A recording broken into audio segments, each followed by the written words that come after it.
c'est la découverte de l'atelier, de cet immense atelier avec les machines assez impressionnantes, les fraiseuses, les tours parallèles, les étaulimeurs qui évidemment n'existent plus maintenant, et les copeaux, l'odeur de l'huile, ça c'était vraiment...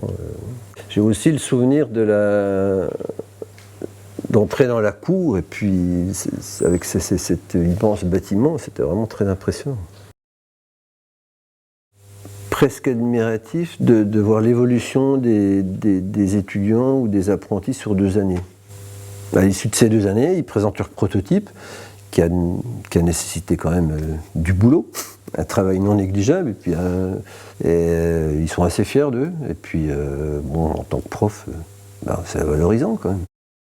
Un étudiant, un apprenti qui est passé par Juleg, si en cherchant un contrat d'embauche, il va parler à la DRH, au DRH d'un passage à Juleg, il va rencontrer un chef d'entreprise ou un cadre qui est passé par Juleg, bon ben voilà, Juleg.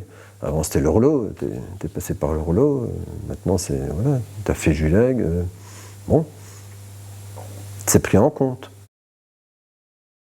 De par l'enseignement qu'on a reçu, oui, la rigueur, elle était exigée et voilà, ça a laissé des traces chez moi et chez d'autres.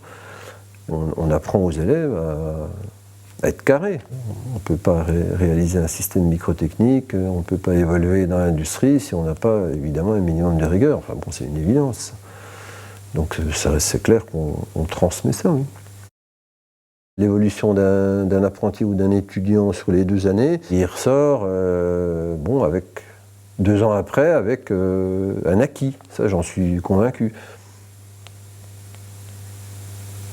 Et quand on rencontre les élèves plus tard, quand ils sont dans l'industrie, ils nous en reparlent. Hein. Ouais, on a appris ça, on se souvient de ça, c'est clair.